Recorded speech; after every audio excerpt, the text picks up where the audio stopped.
salutations. You are listening to the Into the North podcast, where we take a look at the competitive side of the standard format, also known as CDH.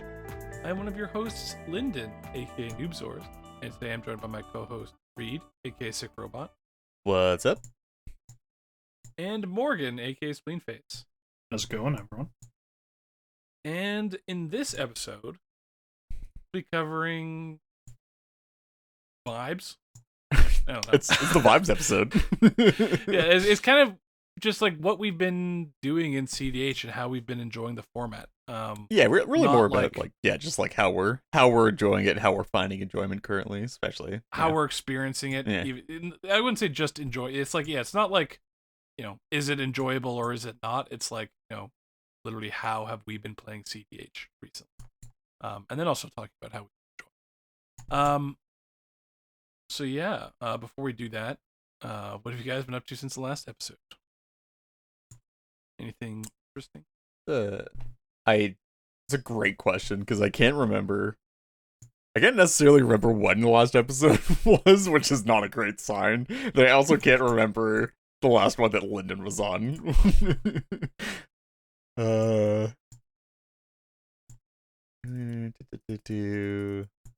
Right. Okay. Found it. Gotcha.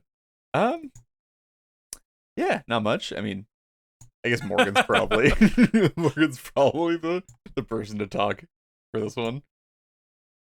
I mean, Speak. I think my news is in new developments mostly, but Yeah, we can talk about it here.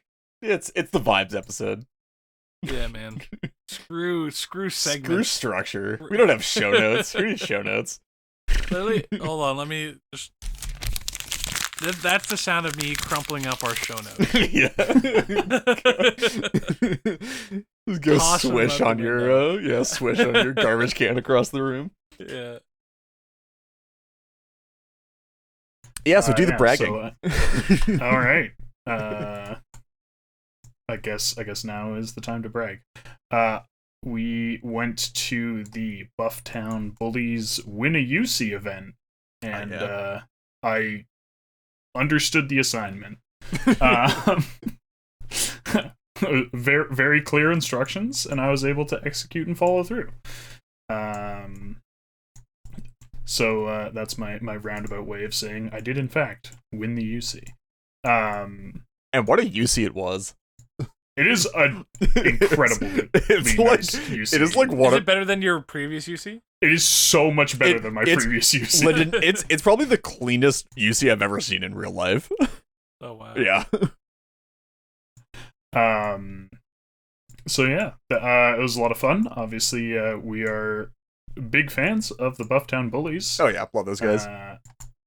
They're a great group of guys. They put on great events, and it's always a pleasure when we get to go down there and hang out and have a good time. And yeah, my tournament run was extremely cursed. It just kept getting less believable as the day wore on. Like, how many times did I call you up and go, Reed, it happened again? Yeah, I was like, so I like every time I just like after the round I just like, oh, thumbs up, thumbs down to Morgan, and then like he's just like, nope, just like flat hand draw. I'm just like, oh, weird, how did that one happen? You're just like, the exact same way that it happened the round before. So, yeah, I wound up throughout the course of that tournament, I cast 3 tainted packs and or demonic consultations that were not intended to exile my library. And on every single one of them, I ran over all of my win cons. So that was, not ideal. But then... Ooh. And then twice I wound up playing a obnoxiously drawn out game to a draw. After and, exiling all his win cons. Yes, after exiling all my win cons. Once I did actually manage to win through beats. I did have a finale left in my deck, but like insufficient. Like I finale'd with all of the creatures that were not in exile in play and able to attack, and that wasn't actually enough to kill the table. Um, but it was enough to kill 2 out of 3, and then the one person who was left sort of went like, I don't think I can actually get myself out of this. So we did in the end get there, but it was a bit of a wild ride, but a lot of fun and a lot of really good games. Games that had like some really interesting like sequences. The finals had the Mardu like Timna Jeska player playing Timna Rock, Mayhem right? Devil Control for. Sorry, but maybe it was Timna Rog. I think it was Timna Rock. Yeah, it was Timna Rog. Sorry, But Timna which makes Rog it even playing, weirder. yeah, playing like Mayhem Devil Control on the rest of the table. And yeah, it was a spicy time. There was a Tivit player who went down to like 4 life and then played an Authority of the Consuls, and I think that Authority console gained him like 15 life. I just want to say, I think I walked over like multiple separate times in that game state with a Mayhem Devil in play and the Tivit player at 1 life. like I left the table with that being the game state and then came back and that was still the case, and it was like somebody else's turn, and I was just like, what is happening? It was the weirdest game from like a sort of a disinterested. I had a book that I sort of wanted to get through, and I was just like, yeah, if Morgan wins, I'll congratulate him, whatever. I'm just gonna eat my I scrubbed out pretty early, so I got myself a consolation Frosty and a large tea from McDonald's, and then just like went and read a book.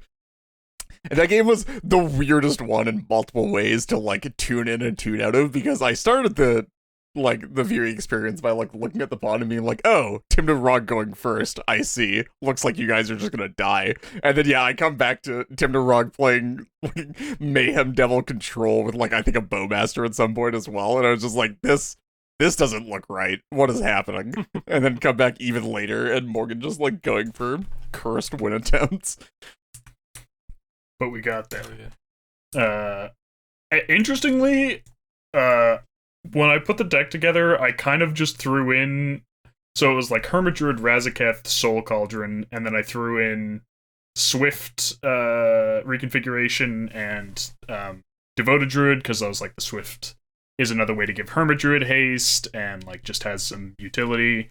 And that wound up being the combo I was going for, like, more than anything else. So that was a little unexpected, but kind of an interesting. I mean, I think it makes sense. Like, Swift Rec Devoted is like easier to Thoracle console. Well, it's Thoracle console, but it's like honestly, like it loses to more, but is like just like more efficient, right? Like it's 1 green white, which is a lot easier to cast early than like blue black, and you can also you can Thoracle early. You can play out the Thoracle early, and then also when if somebody tries to remove it, like you can combo in response to the removal, and it's just like there's some pretty interesting stuff going on there, and then also just like you can deploy the Oracle early, and then just like win at instant speed for a single white mana. So I'm like not actually that surprised. I don't think.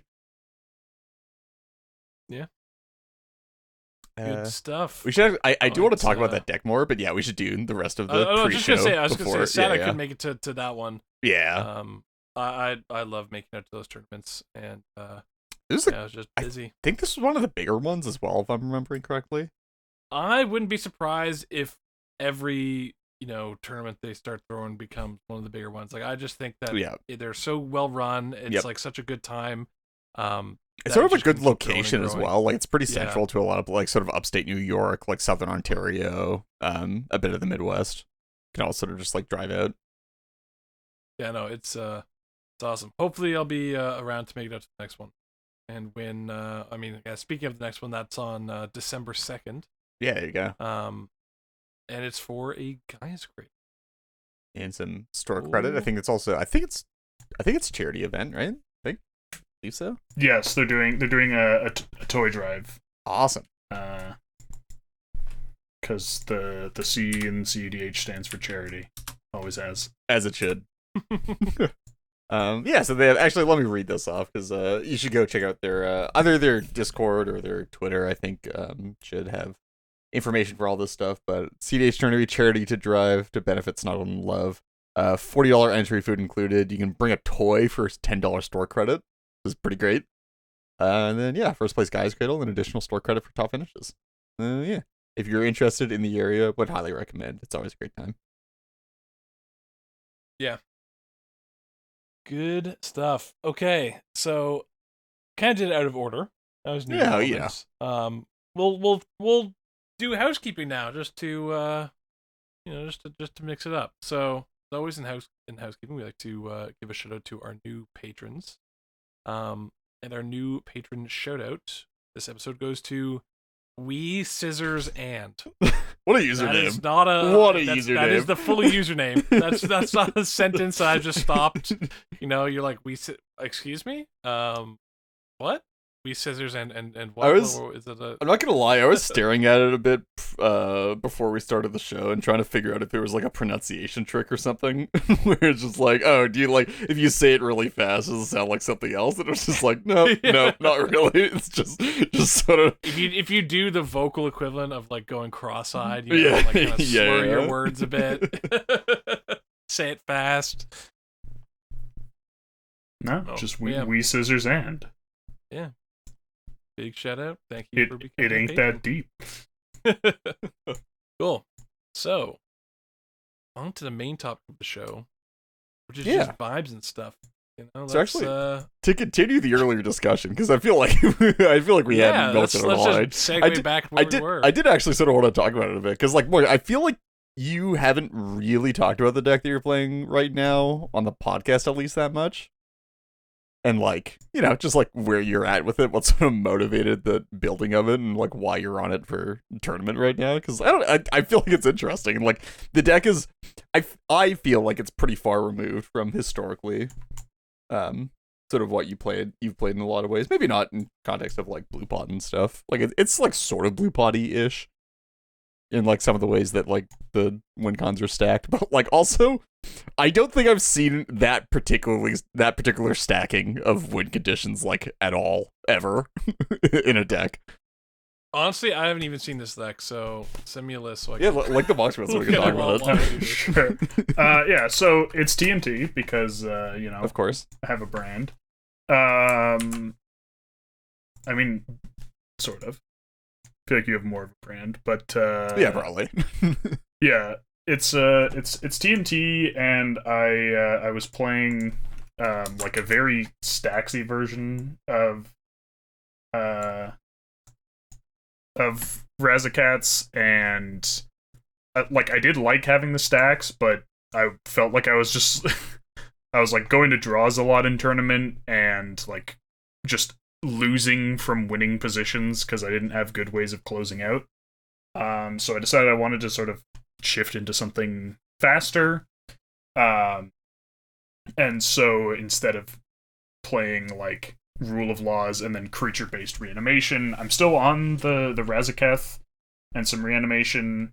And then I'm doing Hermit Druid, a very minimal Hermit Druid package that just has Dread Return, which means that it's harder to go for super early Hermit Druids, but it means, first of all, I don't have like a Narcomoeba or Fate Stitcher in my deck. Yeah. So I will say, Narcomoeba has done an unreasonable amount of work for me in the past. But setting that aside, the number of games that I've just had like no business being in because like I just like have a Narcomoeba in play that's just like a random flyer / having the breakfast combo going with a Narcomoeba in the deck and a Shuffle Titan and just making an infinite blocker.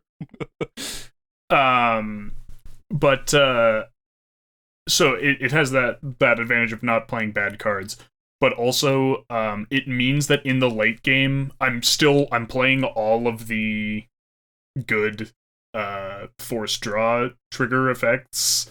So Fairy Mastermind, Archivist of Ogma, and Esper Sentinel, which historically have been kind of an issue in Hermit Druid, because if you have them in play and you activate a Hermit Druid, It's uncomfortably easy for your opponents to just kill you. But with them out of the deck, if you activate Hermit Druid, it resolves, you immediately have priority, and you can cast Dread Return and just sack them before anyone has a chance to actually cast a spell, because there's no Narcomoeba trigger. Very good. So that cleans that up, and then Agatha's Soul Cauldron is sort of what ties it all together. You can make a hasty Hermit Druid by exiling Hermit Druid and putting a counter on something that isn't summoning sick. You can just exile Razaketh and go off that way. And then, as I was mentioning earlier, Devoted Druid, Swift Reconfiguration. The Swift Reconfiguration is another way to give the Hermit Druid haste, and allows you to make infinite mana with Devoted Druid, and just draw the deck with Thrasios. And then I'm on a little bit more fast mana, still not a ton. Sorry? I can't find it on your profile. I copied it it's in the doc. Oh, in the doc. It's in our show notes. And then I'm on the One Ring and some other sort of slightly... Can't really not be right now. Yeah. Yeah. Faster stuff, and cut some of the slowest, clunkiest value engines. Yeah.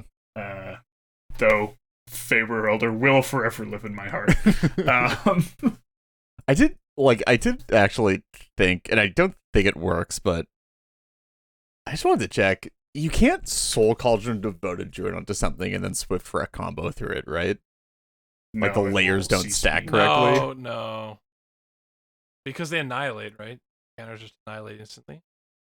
Well, first of all, you can't... Yeah, I guess. Yeah, you can't do it with Devoted Druid because it will destroy the counter. Yeah. But also you can't do it because it stops, with anything else, because it stops being a creature. Yeah, makes sense. Unfortunate. Dude, Agatha Soul Cauldron is a messed up card. It is. I keep looking at it for decks, so I think it's insane in decks where it has like an obvious synergy like Razaketh or Tayam. I have a weird prediction that it might become okay. Now this is gonna sound like a crazy comparison because it is, but I was gonna say it's like One Ring-esque, not because it's like as good of a card or as good of a value engine, but in the way that I think One Ring started off as more of like, oh, this deck has an obvious synergy with, I'm going to run it here, and it's great.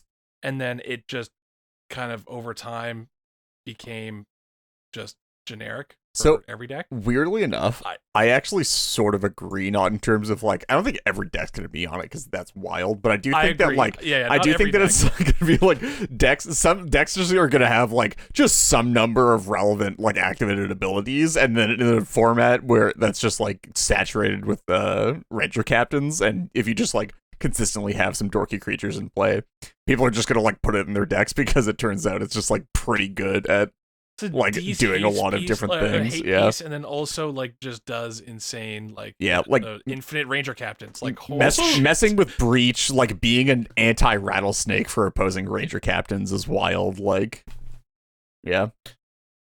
Is that now what, like it's an anti-venom? Yeah, exactly. Rattlesnake cards. If you have a card that counters someone's rattlesnake, it's a but yeah, honestly, I've definitely, like, the first couple times I played it, I was lazy about using it.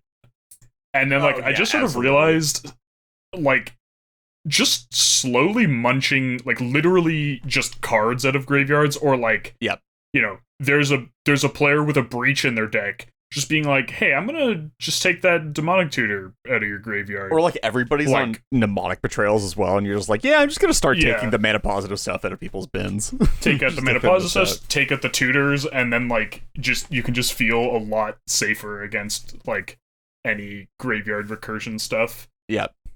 I think it's definitely you can still like get value, you know, dorks, whatever. Also just like growing creatures is weirdly relevant. Like the +1/+1 counter, like it can change combat, man. Like you can it's just, I think it's less the the actual making things bigger and more the threat of making things bigger when you have a Soul Cauldron in play. Where like if you're playing like a Tymna deck or something, you're just like, all right, I'm gonna attack with these things, and if any of you actually choose to block, I'm gonna eat one of your things, and you don't know who's gonna be the thing to get eaten, right? So it's like also, an effective pump for tremendously all that annoying with stuff. Tymna is that like how many times have we seen the Tymna Lifelink just attack life matter? gain Yeah. actually matter, and then now it starts to grow. It's like it's a 3/3, then it's a 4/4. You're Okay. like, oh my god! But I feel like you guys are missing the thing about a 3/3 is that like it'll trade with stuff, Yeah. right? yeah, But like there is actually like other than exactly Crom, which is usually attacking, there is actually like nothing in the format that blocks a 2/4 Thrasios. Yeah. I mean, Tibbets and Atraxas and stuff, but yeah. Sure, but like The okay, big stuff Atraxa, blocks it, sure. but like, yeah, there's not a lot of like stuff that reasonably sits in play that isn't already a problem that blocks the Thrasios. That's pumped. with like literally just one, I guess a Ranger Captain can have it bounce off, but like I think yeah, some things have it there's- bounce off, but nothing like profitably blocks it without being a double block. like someone might trade their, I don't know, whatever like hate bear they have for your 3/3 Tymna if they're like that's just gonna keep growing. But yeah, there's very, very little that. Also, you can flash in endurance and then put a counter on it and block a Crom, and that's very funny. Yeah, I did. Yeah. I did want to say about. I sort of didn't want to talk about talk about it that much because I sort of wanted to. I don't know. I guess I'm just like. I think I'm probably gonna end up entering too many tournaments soon enough that it matters. Because I did sort of want to like try to keep it out of the public consciousness, but like people just like aren't evaluating the Cauldron as a threat as much as they probably should be in actual games right now. Where like I've just had some experience because I'm playing Sisay with a Cauldron in it right now, and I've just had Cauldrons like sit and play for like way too long at this point in like multiple games, like multiple tournament games, where it's just like this is like going to be a problem, or this has like a very high likelihood of being a problem in the future, and just people are just completely ignoring it. And I have a feeling it's because there's a lot of text and you forget about what half of it has, like the questing beast text, right? Where like every time you think about the card, you'd forget a keyword or a line of text off of it. Yeah, it's got a lot. There's a lot going on there. I was so sad I didn't get to execute. I had the plan was I had a large army from a bowmaster, like a 9/9 or something, and I was trying to set up to Soul Cauldron a devoted druid, and then just make like 10 mana. Yeah, and do whatever. It didn't wind up working out, but conceptually it was very funny. Okay, so I did want to say as well. I feel like do you mind if I expose your play patterns to the world, Morgan? Go for it. Okay. I feel like the reanimation spells in your current deck are bait. Because I have a feeling the Razaketh isn't actually in there to be reanimated almost ever. It's there because it's an 8 mana end the game on the spot that's like incredibly difficult to interact with.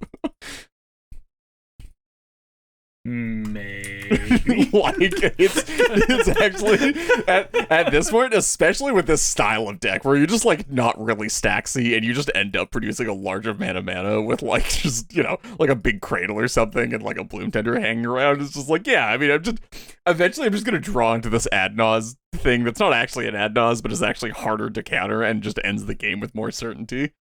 I know for a fact if friend of the show Tim is listening right now, that he's just nodding his head in like vicious agreement because he talks about this with Varol's Hulk all the time. He's like, dude, casting Hulk is the best just card casting, man. It's the best. Especially to do. You can't counter that shit. The thing with Hulk though is that like they can remove the Varolz in response and like make it awkward and whatever. Ratskith is just like, all right, we've been playing this game for like, I don't know, like 50 minutes at this point, like over an hour. I just like have 6 dudes hanging out and play. I'm just gonna cast this thing that ends the game. Like turn 2, Cavern of Souls named Demon. Just the most aggressive. I know where this game is going. Can't fool me. I know what's happening here. Nice. No, I also like the just looking at your list, Morgan. I like the Manamo. I I don't. It's probably coming out. Yeah. So I was gonna say, like, I was more so using this just to talk about Monamo. I was gonna say, I think it's worth it in more decks than people are playing it right now. I know, because I remember talking with Keegan about Urza, and like I think he eventually came around on Monamo, but he was like, there's a bit initially some hem and haw. And I'm talking to some people with like some of my other blue decks where I'm slotting in One Ring and Monamo. I just put it in Riel recently.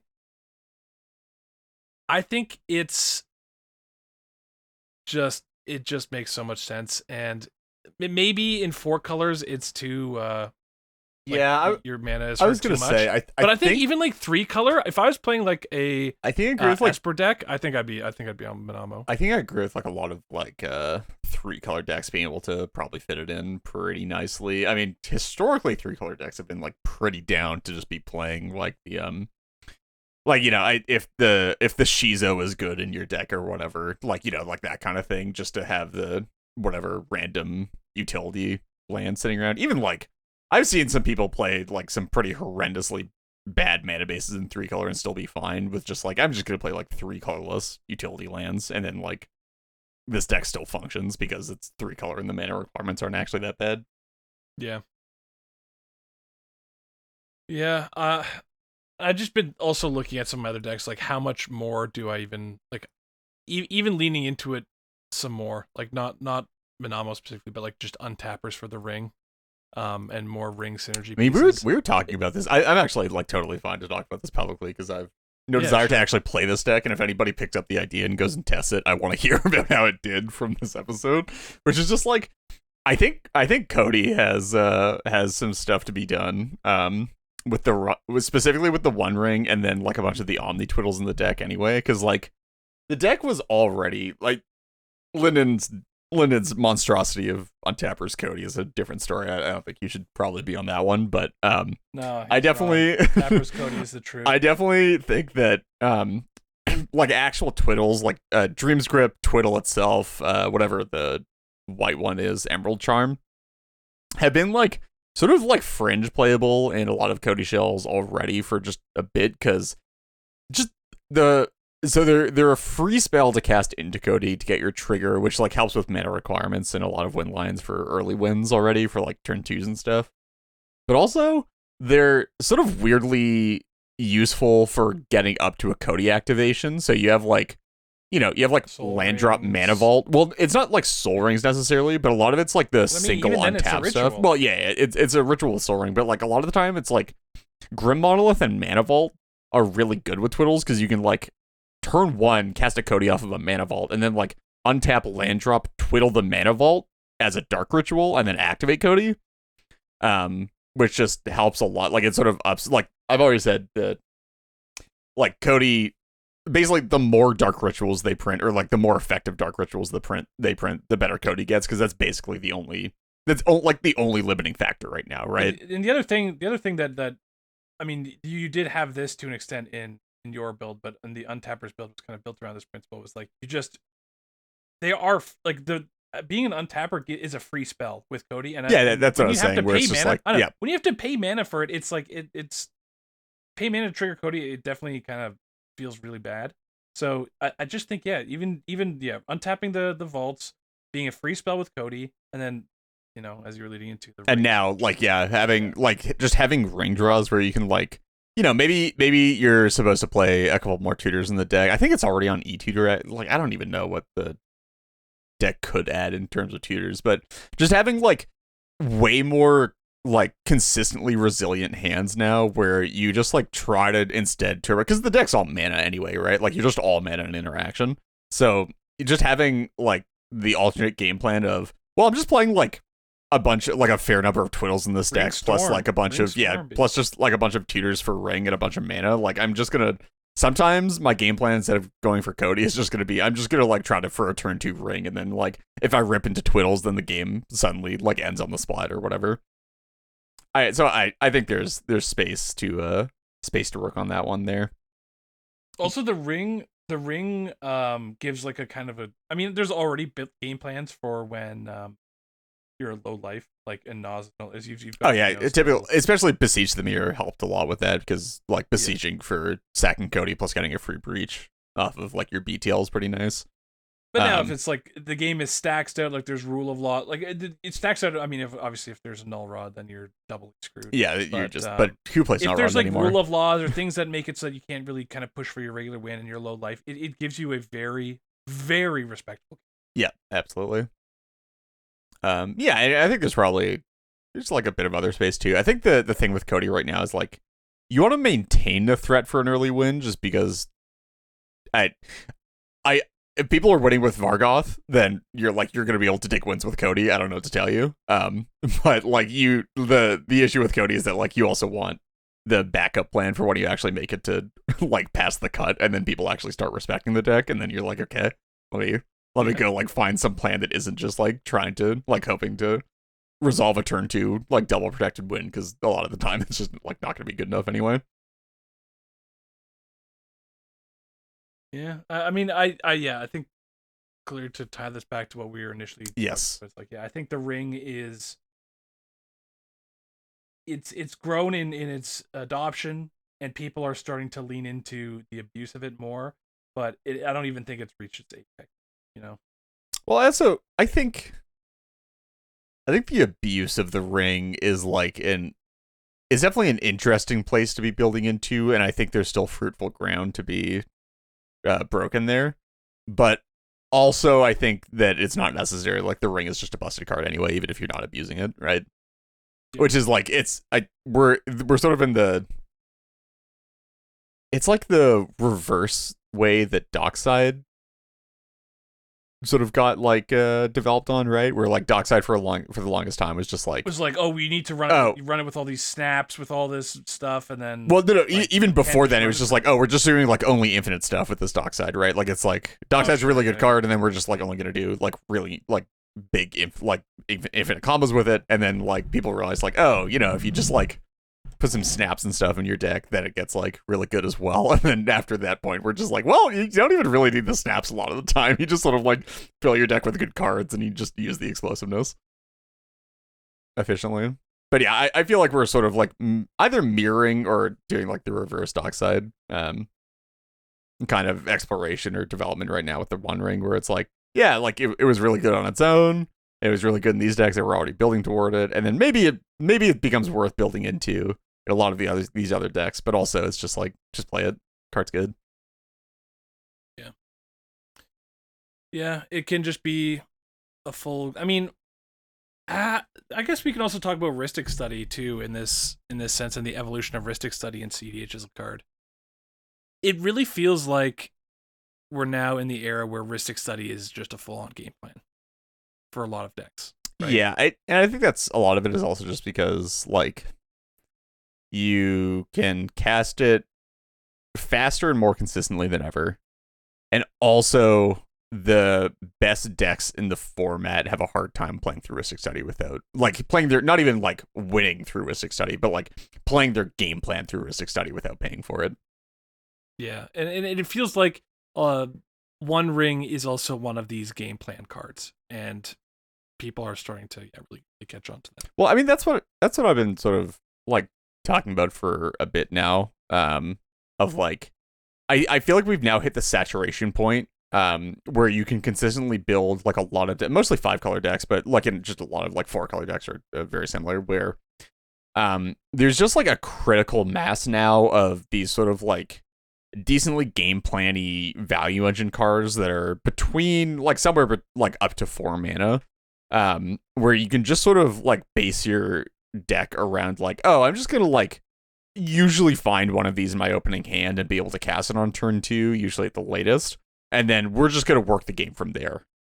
Like we're gonna have like an Archivist of Ogma or like a One Ring or a Rhystic Study or a Fish and Play consistently early, or like any number of other things. Esper Sentinel, Fairy Master. I'm forgetting a bunch of them, but yeah, there are a bunch of them now. And then we're just gonna like find one of those, stick it early, and then just like see some extra cards and see what happens. And that's just like a consistent game plan that you can do now. And I think it's because we've now hit the saturation point of like just good engines that you can do that with. So, I mean, this is where We need I- Orcish Bowmasters in the meta to control I all of hate this those. bullshit. Okay, if I ever say that, I've Shoot been me. abducted. Please send help. No, what I was gonna say was, like, this is where Rhystic Study, to me, just, like, can't be a game plan, Yeah. because, like, if your God. game plan relies on being fed, like, it's just too easy to deny. Or, like, if your It's just game that plan is people put just this aren't. permanent into play and then, what, like, Just throw your hands in the air, Hope? man. hope? Like, what if someone goes like, oh, like, they figure it out, oh, you have, like, actually nothing going on. Okay, well, I think I'm just gonna kill your Rhystic Study, and you drew, like, 2 cards, and, like, that was your plan. Morgan, you Side think players you in think shambles you think right people now. are playing removal? You think people are Pyro and Reb, bro. removing Pyro Yeah, and you Reb. think people are playing? People have been cutting Power Blast forever now. Yeah, delusional people. Like everybody, man. I'm not saying it's a good idea. I'm just saying it's happening. Oh, it's wrong, man. It's wrong. I agree. Lyndon? how many is years? this possible? Lyndon, How Lyndon, can this Lyndon, genius CDH community Lyndon. come up with the idea that Rhystic Study and Remora are like go-to game plans? You know what? Rogshire's new game plan is not even ad nauseam. It's just mulligan for Rhystic Study and Lyndon, Mystic Remora. How many And then years be like, at this at the point? same time, how many let's years cut- at this point let's have cut I been these Pyros saying? and Rebs. How many years at this point have I been saying that CDH players don't play enough removal? How many years? Bro, it's constant. Yes, I know. for the entire time that you've known me, this has constantly been a problem. Bro, I'm on the same page. No one. People cut the worst, like Pyro and Reb of all cards. Like when it's like, well, you know, sometimes there's not blue in the pot and there's Winota. It's like, are you, bro? All the good decks that you care about are a lot of them are blue. Like, and there's so many permanents that you care about that are blue. It makes no sense to me. No sense at all. I do think that, yeah. Like, I think, Morgan, the issue now is that we've also reached like meta play rate saturation with that strategy, where like that strategy is self-reinforcing, and we've hit the self-reinforcement like bar, right? For that strategy. Itself. Well, yeah, we're like, you can It's a table self-sustaining at this a point. table yeah. can play through 1 Rhystic Study. A table is much less likely to play through 2 Rhystic Studies.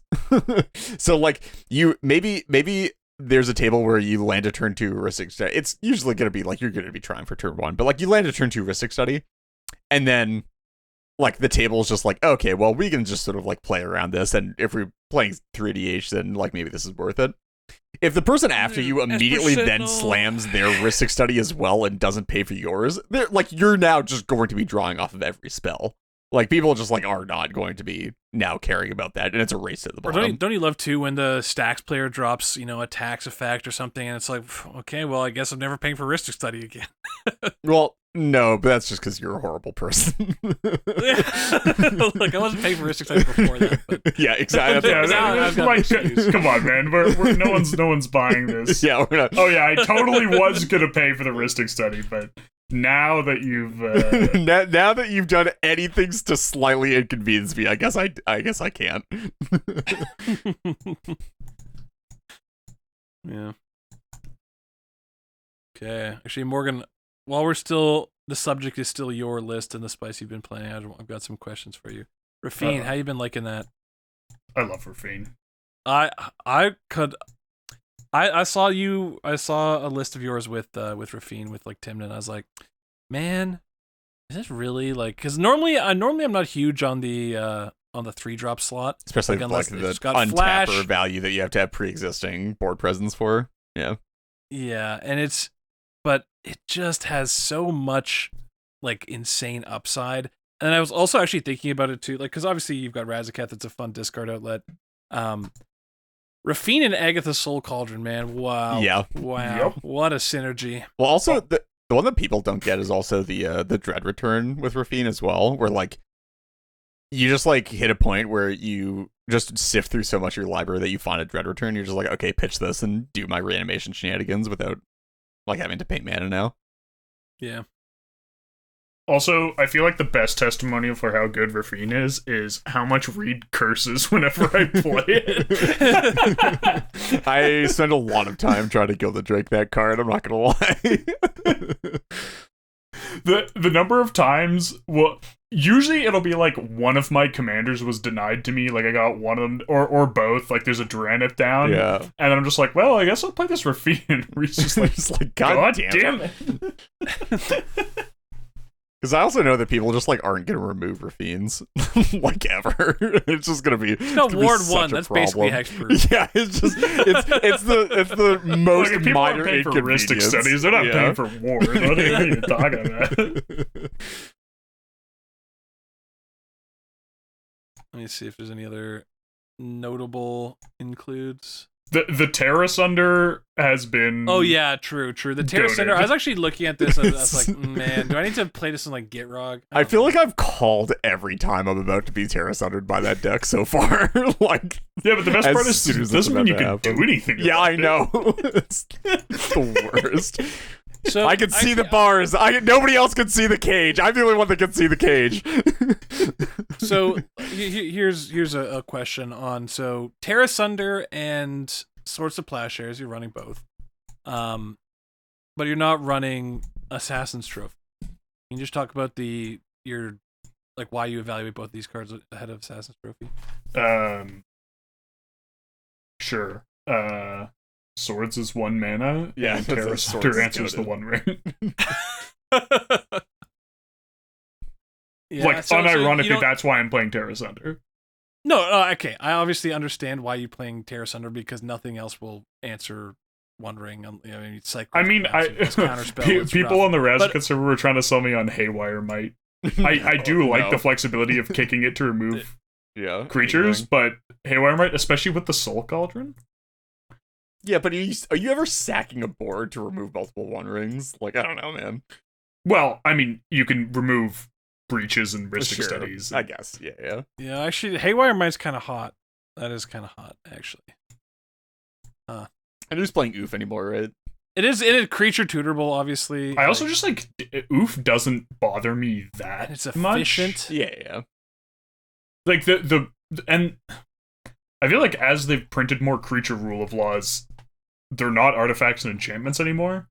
So, like, it's not like a dedicated artifact or enchantment removal spell can remove. Like, it can't hit Archon, it can't hit Censor.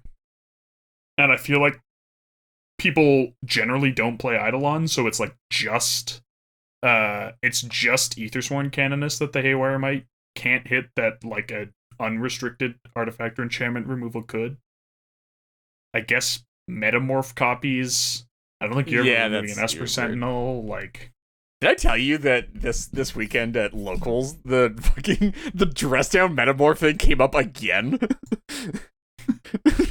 No, I was and I had to explain it. after I had to, left. after you left, I had to explain it to the table because I was just like, yeah, this is like, I was just like, oh yeah, so like, there's a dress down in play that was flashed into play in response to the Metamorph being cast. Okay, well, like, I was just like, oh wait, no, sorry, that doesn't work because because the clones don't work under humility anymore. And they were like, wait, really? Okay, I guess that's fine. So I guess it just like dies immediately. And I'm just like, no, because there was a Phyrexian Metamorph and not your Fimage, so we have to go through this entire thing again. We've been here before. We're going in circles. Okay. So yeah, and I guess with Swords to Plowshares, you value the efficiency. Dude, over... 1 mana is so nutty. 1 mana is not okay. I don't know. I guess I obviously just want answers for. I keep thinking like, well, this could answer Breach, and this could also answer, fucking Ristic Study and Remora and all of this stuff. But yeah, That's what the free counter magic's for. and also it's not like you've got like Beseiju, you've got Terra Sunder, you've got Abrupt Decay. You've got answers. Yeah. Okay. Abrupt Decay is also like one of those ones that I've sort of found myself moving off of, I think. Really? Yeah. Oh, dude, no. It's I'm not saying that it's correct to cut it. Like, I'm not saying that you should like go cut Abrupt Decay from all your decks right now, but like the more that I've been playing with just like stuff like just like the mana base removal things, and then just like playing decks with a bunch of different ways to access wins, and just like decks that don't really care about specific permanents a lot of the time. Makes Abrupt Decay like a lot worse, it feels like, because I you guys know me, I'm like not a fan of paying mana for my interaction, and if I have to pay mana for my interaction, I want it to be 1 mana. Yeah, but if you want to, here's the thing: is if I'm going to pay mana for interaction, I also want it to resolve. I want it to be sure that it works. For me, like the thing with Abrupt Decay is that like Abrupt Decay has always been classed in my mind as a spell that I'm like, okay, the reason there's an Abrupt Decay in my deck is so that I can remove things that are stopping me from doing the thing uncounterably. And I don't have any doubt that it's going to remove the thing that I don't want to be in play. As soon as that's not really a thing that I care about, as soon as it's like, yeah, there could be like any given number of permanents in play, and I'll just like sort of continue to play the game. I'll talk about that later, about like the deck that's actually doing that. But like, even in Thrastemna, and like I think even in Morgan's build, because there are just like so many different ways to win, and they all just like access it through different means of interaction and different like stacks effects and stuff. It now becomes I'm playing this because I want like a Dovin's Veto, except it's a removal spell, and I just like no, I just don't really want to play Dovin's Veto. I want to play the 1 mana things that like might be counterable. Calling it a Dovin's Veto makes it seem a lot worse. I don't like. I get what you're saying, like, and I get you get what I'm saying, right? Where it's but like, I get what you're saying, but then it's like you're equating it to Dovin's Veto, which is like, I don't know, man. No.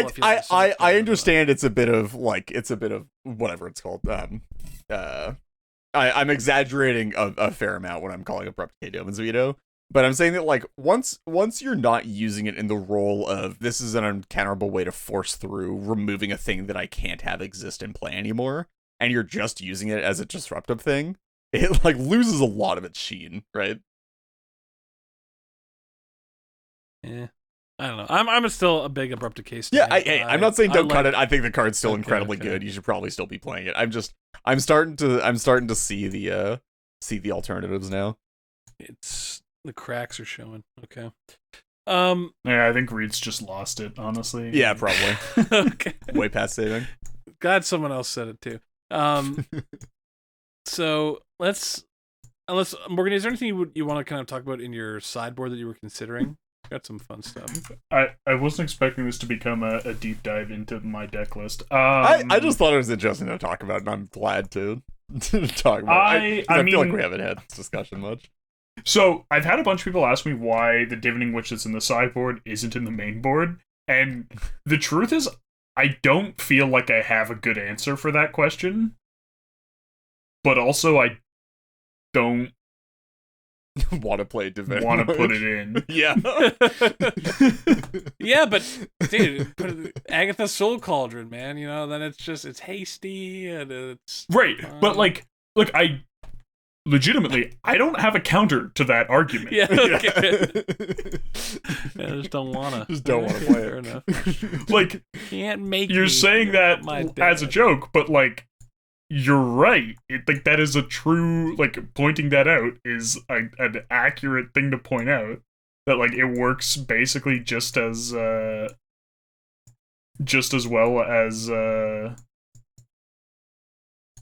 as Hermit Druid with the Soul Cauldron, and like theoretically I could play it and not Hermit Druid, and then not play what's it called? Play Dread Return. But I don't know, there's just something about the card that probably its stupid face. That must be it. I guess like okay, so I guess I'll do my best. As a one card self-assembling win con, it is a turn slower than Hermit Druid. Yeah. Because you don't get because you have to get the Thoracle, yeah, and then exile the library. And there is some risk to it. You can get unlucky and exile all your, exile your library because it's in the top, whatever. So I guess that's part of it.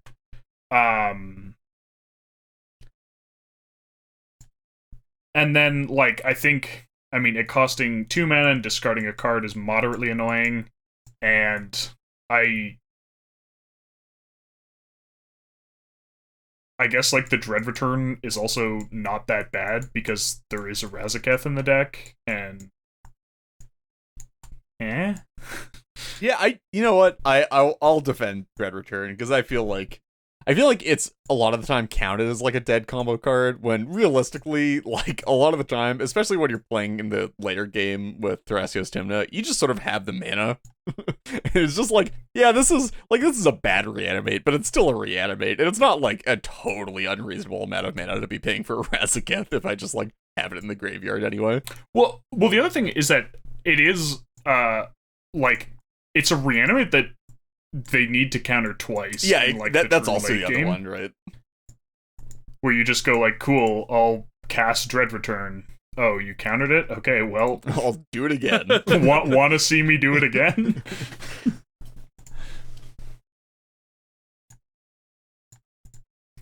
Cool. So yeah, those are my answers, because I think that's the one that's like the hardest to justify not being in the list. I think Breakfast is, it's just like, It's a lot I for think this Druid style of list. I think Druid Swiftwreck is the better, like, fast, quote unquote, fast combo. Yeah. To back up Oracle Consult. And yeah, it's I mean, generally I'm not thrilled about having to Dread Return stuff in the late game. Memory's Journey is one that I've like thought about, but I'm not going for early Hermit Druids. I feel like most of the time when I'm going for Hermit Druid wins, I want to have the Thoracle somehow. Or like have something that's already protecting me, like a Ranger Captain or Grand Abolisher. I guess I also might try out the third one, the third Grand Abolisher effect. The cat, the cat lady, kitty. KU and something, right? Cutzil, that's the one. Found it. Yeah, it's something like that. Nice. By the way, Cutzil, Well- busted card. I think that's a pretty good bow to tie on Morgan's Morgan's Howard's enjoy. Okay, Morgan, you're excused. you can leave All now. Now read. The best part is that wasn't even how I was. That wasn't even what I was planning to talk about. Yeah, it just ended up being. Do you want to? Because I feel like I don't know, talking about just like, I feel like you're also just playing a lot of new stuff as well, which is Okay, actually, I sort of also feel like, thematically for the episode, Morgan, just how have you been playing CEDH? So that we covered what you've been playing. How have you been playing? So I mean, obviously, Well, the thing is, we Rough haven't Town covered what I've Bullies. been playing at all. yeah, because Isn't this the? this is his tournament Okay. deck. This is my tournament sure, list. I thought you've been playing this more as well. No. No. Okay. No. I mean, like, I've played it a bit while testing, but no, I've been primarily like brewing new stuff. I generally go to there's the VLGS on the competitive EDH Discord, and I like have brought, I'd say like maybe not quite every week, but like most weeks I show up with a new brew, just like picking new commanders that are being released and trying them out, doing some funky stuff. I did Carmen most recently. I did Malcolm. That was a fun one. And just like, yeah, trying new stuff. Most of it's like, I'm happy to admit, is like bad. And it's a bit of a struggle to make Yeah, it it's the work. fun of it. Did some doctor stuff, both with I did like a War Doctor control deck, and then I did a Missy Morph combo deck.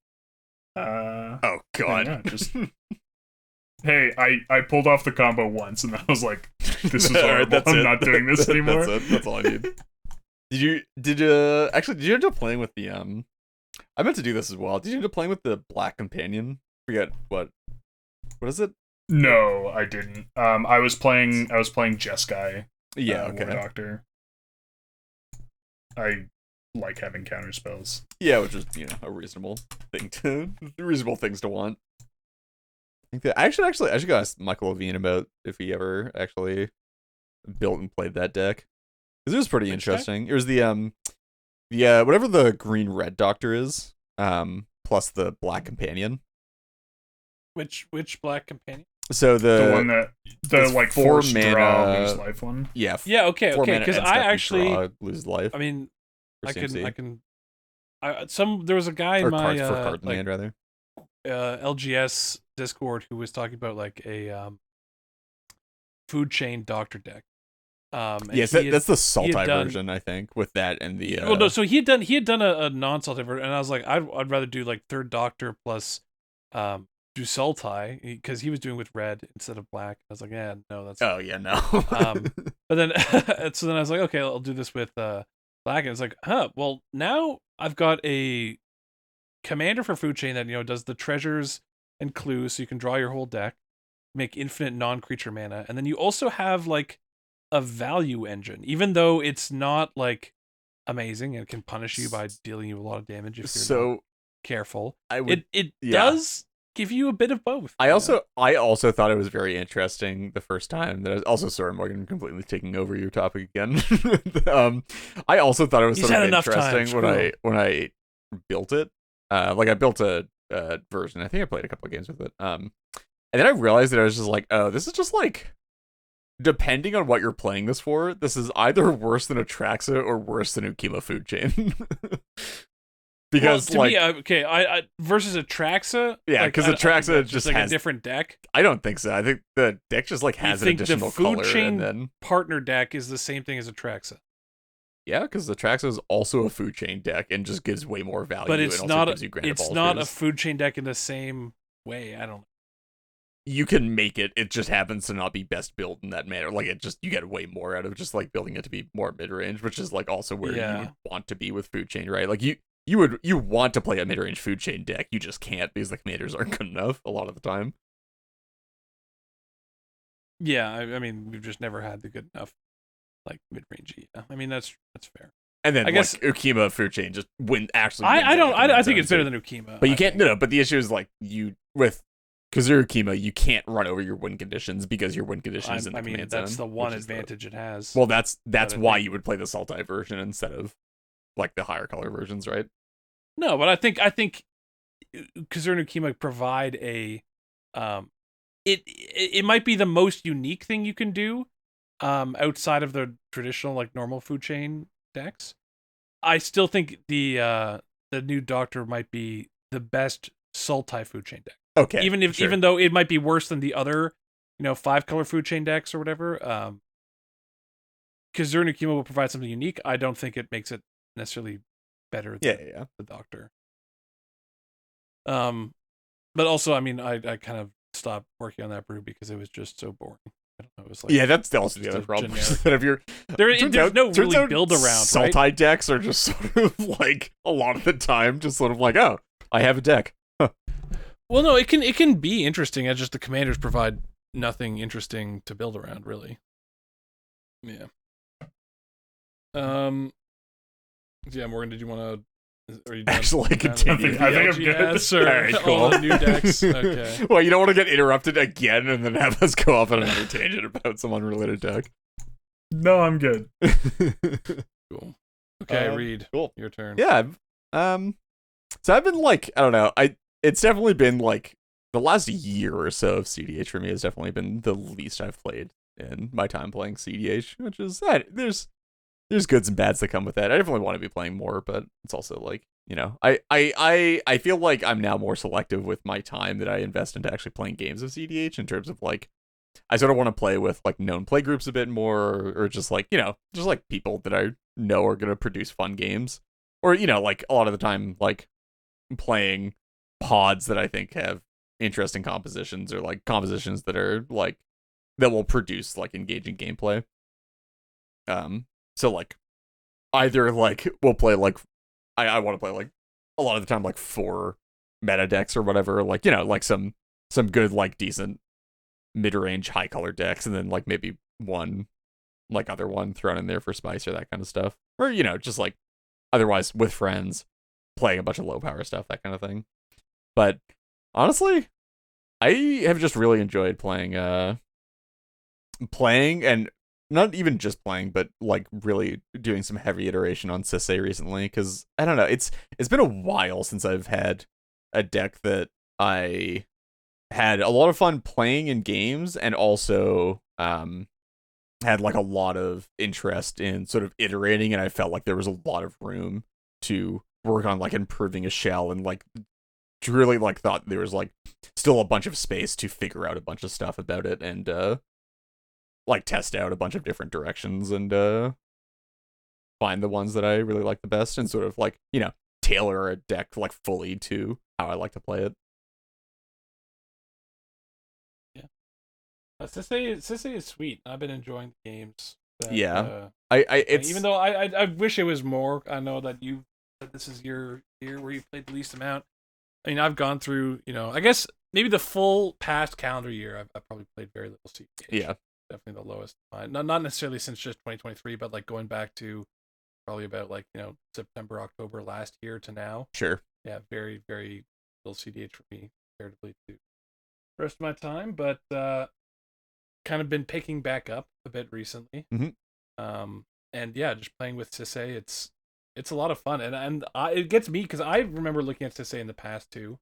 Yeah, and seeing you get interested in it, like it builds my own interest in it. And I start thinking about like, oh, Reed's doing it this way. I was like, but I don't want to do it this way. Like, yeah, it's I don't know, it's exciting. It's definitely one of those shells as well where like Sisay specifically, I feel like there is like, again, there's a lot of, there's still like, there's always these sort of like the obvious work to be done on Sisay, which is taking one of the established like ways that the deck is built and then just like sort of trying to optimize lines or optimize like the legendary packages and stuff for it, which like I understand, but also that was not what intrigued me at all. I was just like, I don't want to play the deck this way. I understand why people would want to, but I just like, you know, I don't want to lose to a Drannith or an Op Agent. I don't want my like half the draws of my deck to be like almost completely dead just because there's a single stacks piece out or like somebody Gilded Drake my commander or whatever. But yeah, I mean, like the way that I currently have it set up is like a lot more interesting to me in terms of like it's, and I guess I can link listen to the description or whatever, but or you can just like, you know, you just, if you're really that interested in the list, you can just DM me on Discord. But it's sort of like a lot more. He's lonely. He just wants lots of DMs. It's a lot more. Listeners should just like a lot more stripped down, and there's something that's really interesting to me about like finding like, I this is like goes very heavily along with like my deck building style in general, my brewing style in general, is like I really like the process of finding like the minimum effective package to do this really unique thing and still be powerful. You didn't say it, while I was also say being it. Sorry. You didn't say minimum effective package. I was waiting for that word to that phrase to come up, because I was like, if you're not gonna say it, I'm gonna say it. Man. This is. But just 100%. finding like the minimum effective package for like doing the thing that I want the commander to do, while also being able to like play this sort of like commanderless game plan if I need to. And I feel like that's really borne out, and I'm like, you know, I'm pretty happy with where it's at right now. Although I'm still doing like a fair bit of development, I think. Yeah, it feels like you've got a very solid like 90 to 95. Yeah. Then yeah. you're just tweaking the last bit. And what I really like too about Sisay and a lot of these like tutor based decks is the 90 to 95 for a deck. If you're adding or messing around with slots that can be tutored, those last 5 slots can drastically affect the playstyle. Oh yeah, and they become like super. A lot of the time, they end up being super meta dependent as well, and sort of like pod dependent, where you're just like, oh, this has the potential to drastically alter the texture of how the stack actually functions in a lot of pods, and just by changing like a couple of slots out, you can like really give it game in areas where it wouldn't otherwise have it, and like, you know, give it like a bunch of like really unique options for specific pod compositions. Do you think, okay, as you know, we said this is a vibes episode. I'm just, you know, in fact, I had a different gut check. Yeah. But we're just going to introduce a gut check now, right? Okay. Sure. I'm just feeling it. What's the best Agatha Soul Cauldron deck? I think it is Sisay. I want to ask this now because I thought, I was like, is Reed going to say Sisay? I think it's a very, very strong contender for. It best. uses every part of the Buffalo, right? Like every card, every line of text on Agatha's Soul Cauldron is just good in the deck. And it's tutorable. Tutorable, right? And it contributes to a win line, right? Like a Sisay only activation win line, which just makes it like it's just so nice to have that in the deck. It just like it's not a good card on its own, but when you pair it with the commander, it just turns so many things into threats and like good things. You say it's not a good card on its own?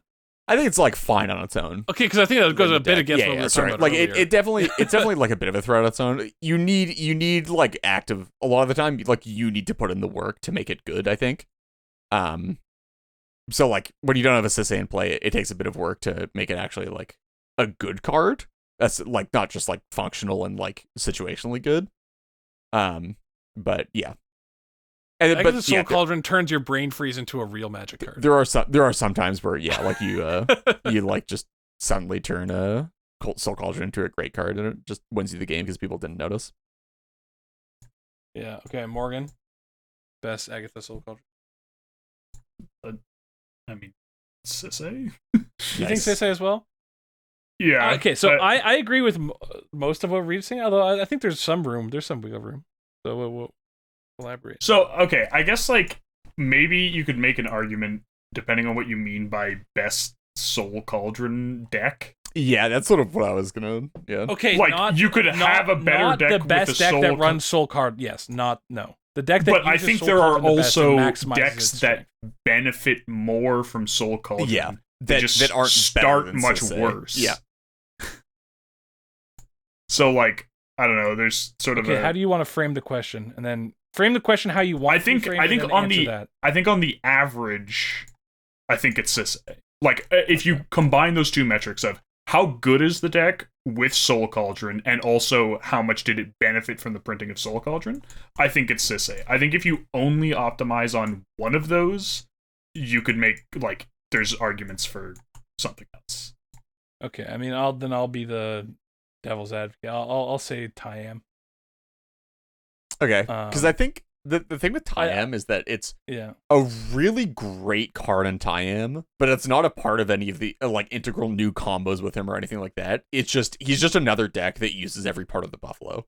Like it uses every. Yeah, well, so that this really because well, when right? you said it, I thought it was like I think it's interesting in Tayam because Sisay and Tayam both use every part of the Buffalo, but they use different parts to different extents, right? Yes. Like, the counters aspect of in Sisay. Not really. I mean, the power buff. What is the power buff it uses it a bit. Absolutely, like no, but you get what I'm saying. Like the power buff is important and uses it a bit, but it's like the way Tayam uses that counter. Yeah. It is much more important to that. It uses that aspect more than it does in Sisay. But then obviously Sisay uses the thing like the color fixing ability where Tayam I don't even really think touches that at all. I think he uses it like a bit, but yeah. Yeah, I think, I guess I think that would be the biggest competition to Sisay for the best Soul Cauldron deck. Lots of. I mean, so it can't tutor it, the way Sisay can, but it can like naturally mill over it. I mean, just like Tayam just sees a lot of cards anyway, so. And then it kind of gives like pseudo haste for your some of your combos and is also just disgusting with Grist. Stuff, yeah. Like just super not okay with Grist. Yeah. Wait. I actually don't even know how that interaction works. It's disgusting. Yeah, you uptick mill, put a loyalty counter on it, and make it. Yeah, and make a token. So you put loyalty counters on your things for like uptick Grist activation. So everything with a 1/1 counter you control becomes a Grist that can uptick. A Grist, whoa. Yeah. And then so they mill cards, make 1/1s, and then they also put loyalty counters on themselves that Tayam can take off. And can use the minus in theory. Yeah, and can use the minus if you take up enough. That is actually wild. So it also, if you, because the I'm pretty sure Tayam plays the unicorn at a Grist anyway. It also goes infinite if you have like the unicorn effect, where like if creatures you control come in with 1/1 counters, the insects also become Grists. So they just make infinite insects and mill your library. Damn. Yeah. That's crazy. Yeah. I didn't know about that. Oh, that's so cool. Man, I love It's this very card. cool. Yeah. Well, I think this card adds such an interesting, and I don't think, again, Oh, you know, yeah, a lot of times CDH, there's a lag time between, like, you know, we talked about Bowmaster, you know, when it was spoiled and after a couple games, and even then, it takes a while to feel the full impact Yeah. of a card.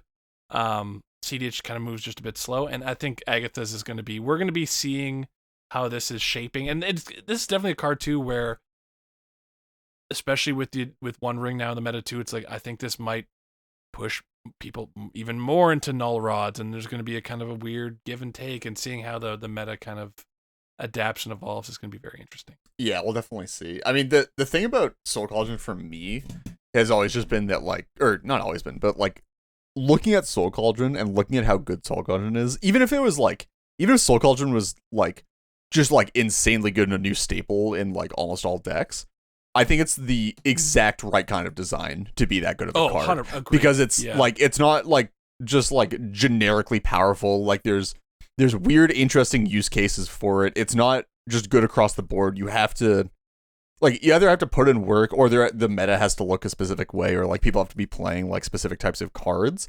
And it's just interesting. There's a lot of dynamicism to it, and there are just like ways to capitalize on it to make it better than it is, that also requires building around. Like it's like the perfect it's the perfect place it's to the like anti push power. Bowmaster. Yeah. You know, like, Well, the actually. anti-Wondering as well, right? Like the just Yeah. The thing too, a Bowmaster that we talked about, and I think is a great kind of heuristic for evaluating cards, is like, if a card is its own best answer, or like how does a card play with other copies of itself? Like, does it incentivize more copies? What are the play patterns that emerge around there? Bowmaster, very, very toxic. Soul Cauldron, kind of interesting, right? Yeah. Like if you have multiple Soul Cauldrons out, then it's same thing with multiple Death Rites. yeah, you're playing like the DRS game a bit, but like also there are like different incentives a lot of the time as well, where it's just like, oh well, maybe they don't actually want that creature, they want like something else that's in the bin right here, so maybe we can like work around that a bit, or like like even talk about it with the other person. There's like discussions to be had, and there's like interesting play patterns, and you know, and like simultaneously it's a good reanimator piece for Razaketh, but then also a good hate piece against anyone who is also doing that kind of stuff. Yeah, like, yeah. It just it's very, very interesting and engaging and fun. So exciting. Was there, I guess, Reed, so you talked about Sisay. Yeah, it's is just, there anything else you want to talk about? I feel like how you've been enjoying the game? I feel like I haven't been playing enough to like. I think when I'm playing a lot of different decks, like Morgan is now, and like doing a lot of brewing. But like, I think I'm playing just enough now to where I can sort of do development on one deck that I really enjoy doing it on. But I don't really have the bandwidth or like time spent playing games right now to be testing other stuff. Although I still want to get back into brewing, because brewing's really fun, and like just messing with new decks and beating people up with decks that have no business winning games is always great. Dude, that's your motto, segue your into life how goal. I play. Yeah. I mean, I'd say I always enjoy brewing more than even playing. Mm-hmm. So I mean, it's the cube / draft effect, right? Where it's just like the best part of playing cube is drafting the decks. not playing the games. 100 agree. But I've been enjoying playing as well. So my LGS, like 5 minutes away from me. Every Thursday there's a commander night, and I've been going on and off for years. And it's been really hard to get CDH games. And then friend of the show Tim moved into my town, and we've started making a regular thing, going Thursday nights. And you know, his cousin Steve, shout out Steve, who I know will probably listen to this episode as well. Nice. Who's new to Magic and CDH. Oh, dude, shouts out. Let's go. Yeah. we've been going on Thursdays, and we've got a great crew there. You know, I'll shout out Alex, Colin, Austin, and the owner of the LGS, Tom. Just everyone, and there's more people I'm not mentioning, but like, yeah, just great crew, and it's nice to be playing in person Magic regularly again, because the last time that kind of happened was, I'd say, QMTG, when we were playing at school. So yeah, COVID kind of really damaged that, and webcam Magic is fun, but yeah, really just a regular, in-person meetup with it's also with a crew who's not like, there's some varying levels of experience. It really adds a fun and interesting dynamic to that I look forward to every week. So yeah, that's been fun. And as for the decks I've been playing a lot of kind of like same old for I'm playing Riel, Drastago Rocks, been jamming a lot of Magar, trying to make that like an deck unreasonable amount of Magar. Yeah. I just need to figure out how to play that deck properly, okay? It's hard. I just want to play it at least like 85% accuracy. See, what I was gonna say is just it's amazing how much like having one more regular can like snowball things, right? Because there's like, there's 4 or 5 people who play CDH at this thing, and then like, people are busy or they're not making it out this week or whatever.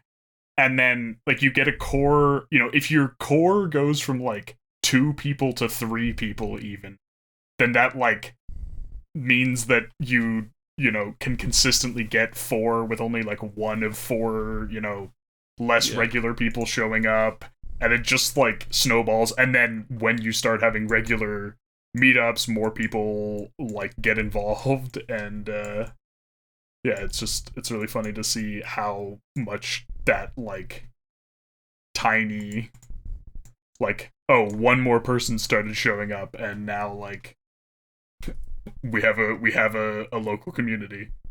Yeah. No, and I think, I mean, speaking of like decks I want to play, like I've been doing a lot of brewing and I have lots of decks in the queue, and I think I'm going to be firing off an NPC order, as I found out recently that you can only do like max 600 something cards. So I'm just going to, and I was like, because I was trying to save it all up for all like one big order and then get like a big discount, but if there's a cap at that, I was like, okay, I can just fire off a bunch of like these large max orders, because I have like, I don't know, 2,000 plus cards I'd want to order in total.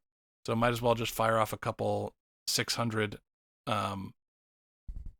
600 card orders and get some like new decks going, and also getting some decks that I can like lend out to people at the LGS, because our current core group is great, but it's like there's lots of people who've expressed interest, and there is the core group, but there's also I'll show the Hayden, who he hasn't been in a while, but like he started off playing Animar, and I think he's starting to play Kinnan, and like, he comes when he can, and it's we're gonna get more of those people who are, the kind of free last man rotating in, kind of depending on who's there.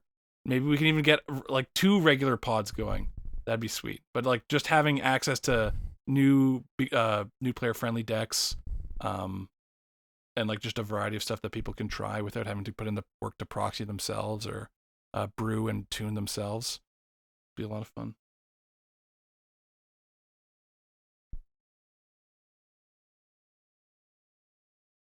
Yeah.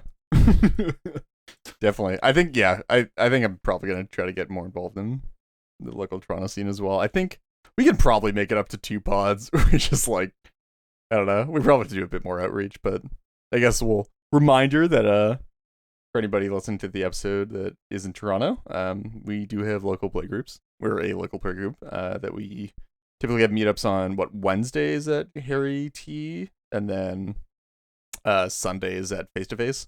We'll put we'll throw a link to the Toronto CDH Discord in the description as well if anybody wants to make it up. But yeah, just we're probably a bit smaller than we should be, but yeah, we'll work on getting more people out, and whenever more people come out, we can build a bit more of a local scene. I'm definitely gonna try to come out more often, because I've been slacking and not making out, and Morgan's been very responsible and has been very active. Yeah, I basically make it out like, maybe not literally or like I make it out every week that I don't have like something really big on Saturday. Yeah, It's usually what yeah. it comes down to. Oh, also, I guess talking about decks that we're brewing. You know, I know you're like, oh, I guess I'll talk about this. Say, oh, I guess I'll link the Morgan's Tournament deck. My deck that I'm still like, I mean, I've talked about it before, but I think is actually like really hot now, and I want to start maining it more, and I'll probably start playing it more once I get like the NPC order in. Thada Adele. Huh. Yeah. Turns out when One people ring in are the playing command One zone. Rings, yeah. Agatha's Soul Cauldrons. Hold on. Wait, was this entire episode just trying to hype up those cards so I Yeah, get so more you people to can- play so them you so can I can actually guarantee stealing with that Adele? What? No. Who would do such a thing? Are you already But no, playing? I'm- You're already playing. What's it called? It's in that deck, right? You're already playing Keys. Well, so I wasn't before, But but now you are. it's for sure Yeah. 100% playing Keys. Voltaic And it's Construct. also like, well, guess what? Guess what else I run? Turn spells. And turn spells are kind of like untappers, you know. It's Yeah, sort of, huh? yeah, there's some shit there. In fact, like it's been such a dramatic, like reliably, because before the deck was full of draw spells and shit. Yeah. Because it's like your commander generated absurd amounts of mana, but you needed cards. It's like, wow, now your commander generates the mana and also basically tutors one of the best card engines in the game. So building it a bit differently, kind of have to rethink the build and what's optimal now. And it's just a very exciting place for this. Probably deck just, like- right now. So You just like play like all mana and interaction now, right? oh yeah, Yeah. pretty much. Yeah, no, it's cool. So hopefully I'll be busting that out soon. It's also a deck that's better played locally. I started playing that Adele over the pandemic over webcam, and that's it's such a bad experience. It's Yeah. so annoying. so playing it in paper in person is it's gonna be a lot more fun. Cool. Well, I think that wraps it up for the show. We did our gut check randomly in the middle. Yeah, we got it all out there. Listeners, let us know what you think of this kind of more loose format. You know, maybe we'll do some more episodes like this if there's positive response. So yeah, that wraps it up for this episode. If you guys would like to reach out to us with any questions, comments, or concerns, you can contact us on Twitter at IntoNorthPod, via our email intonorthpodcast@gmail.com, or on our Discord server, the invite link for which can be found in the description for this episode. Next, special thanks to all of our patrons who help cover the expenses for our show and allow us to work towards improving the quality of the podcast. If you would like to become a patron, we are at patreon.com/IntoNorthPodcast. Thank you as always to the band Vox Cadre for our lovely podcast music, and to Nate Slupper for our equally lovely podcast logo. Next episode will be out in 2 weeks. Until then, see ya. See ya. Have a good one.